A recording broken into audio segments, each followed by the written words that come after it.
All right, dude, what is happening? Doing a video today on something that I kind of discovered recently and I thought I'd share with you guys, and it's probably not new information to a lot of people, but in case you it might be, so you never know. So I'm making a video, so here we go. Going to talk about sling management on your AR-15 rifle.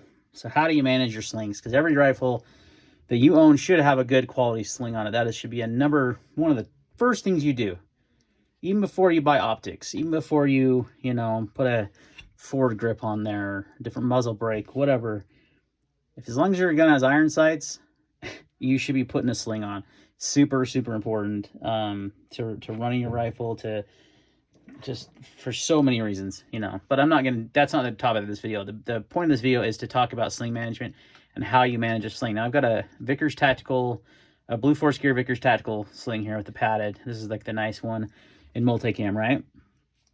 So the key to this is where you mount your sling. It's a 2-point sling, and I've got my quick swivel way up front, very end of the rail. Let's say, how many inches is that rail? Probably 15 inch rail. BCM as well. No, Troy on that one. But this is a BCM rifle, by the way, mod BCM 4 mid-length gas system. Anywho, super friggin' awesome gun, by the way. Like, absolutely my favorite AR I've ever owned. So, but I mounted it all the way down there, and the reason why you do that is so basically you're creating tension with this, right? So these have the adjustable tension, but you're running it all the way down here, then you're taking the sling and you're running it all the way to the buttstock. And notice how it's pretty tight. It's not like a lot of slop. There's a lot of reasons behind that, and we'll talk about those in a second. But just going to show you how I do this. So I wrap this. So I mount my other swivel stud here on the other side of this Daniel Defense stock, but any kind of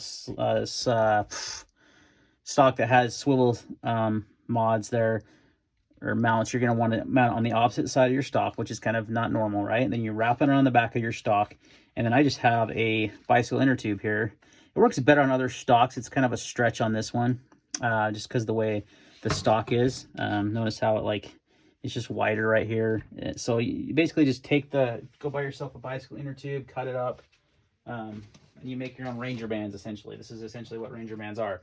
And you can buy an entire, as you can see, I've started cutting it.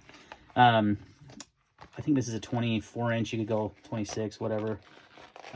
Works really well. It's $4 and you can make a ton of these things. But you put one of those on your buttstock, and then what you do is on the opposite side to create that tension is you kind of just pin, you just put the excess sling material under that. I saw this on an Instagram video, and if I remember, my mount got all wacko. That's weird. Hold on a second. No, it's good. All right. I'll have to tag the Instagram account that I saw it on as a video. I think the guy is a police officer or maybe something else, but he utilizes his gun in his vehicle a lot. And he said this really helps keep that sling together, not have it catch on things, on all kinds of different things you catch your gun on with a sling, right? Keeps it all nice and tight. Also, it's very beneficial for in the safe. That's more what I'm concerned about. I'm not getting out of cars, my weapons too much, or ever. But if I had to, that'd be nice. It wouldn't be nice. But at least I had my sling set up nicely. Anyway, I'm rambling. But you put this Ranger, your inner tube there, Ranger band, whatever you want to call it, and that keeps it nice and tight. And then when you want to use your sling, you just simply pull it out, and there it is. It's good to go, right? Super easy. Now you don't have that tension. Now you can use your sling, and then to do it all again, you just basically wrap it around the back of the buttstock again. You can double this over if you want to. I didn't. Actually, I think I did. Yeah, I did double it over once. And then you just kind of take this is a really tight fit on mine. But like I said, other stocks, it won't be as bad. But you kind of just, you take your inner tube there and boom, kind of pin that down. You kind of have to just kind of play around with this a little bit. Maybe I don't want to double it over. Another tip here too, if you have a sling like this, you can loosen the tension like that and then bring it all over in the back.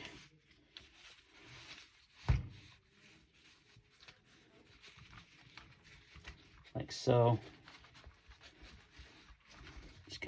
Just kind of get it over there.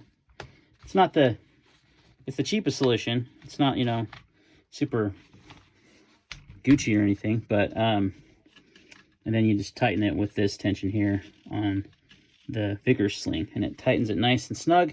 And that way, when the rifle is in your safe and you're not using it, it's not going to get caught on anything. It's such annoying. I can't count how many times I've had slings get caught in a safe door and you're trying to shut them, right? So works really, really well. Great idea. So I'll make sure I shout out that Instagram. I'm going to show you a couple others I have. So that's the Vickers sling. This is a Sierra tack sling here on my 300 Blackout pistol. I've got the suppressed. This is actually my home defense gun. And on this gun, I have a different method. Same idea, where you're creating that tension. You're wrapping it around the back. But I've got this little guy here. It's a keeper, like a sling keeper.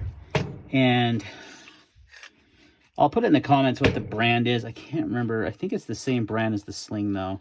I got it from a dealer of mine that's local. But instead of using a rubber band, you can use something like that. It's nice because it's multicam, matches the sling, right? It's like $5. So, you know, if you want to spend a little bit of money, you can get a nice solution like this. I may get more of these. I really like them. It works the same kind of idea where you basically just pull your sling out and it uses it. But same idea, you're creating that tension. Now, this is obviously a lot shorter gun. This is a 7-inch handguard here, I believe. Maybe it's a 7.5-inch barrel on this 300 Blackout. So that's pretty small for an AR pistol, right? I've got the SB Tactical PDW brace on there too. So pretty small, compact package. Just showing you can do it with another type of gun. Last, I've got a different sling here. So I've got 3 different types of slings, and it works the same way with all of them. Is I've got on my 10.5-inch AR Palmetto State Armory pistol. I've got a Magpul MS2 or 3. I've had it for a lot of years. But I moved the mount clip here. There's typically swivels right there. But it's better the farther forward you can go because you can get that nice tension.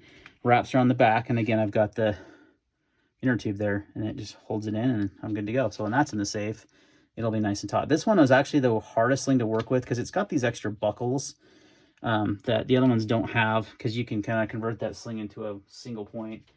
My favorite sling of the 3 is definitely the Vickers. By far, the Blue Force Gear Vickers is the best sling out there, in my opinion.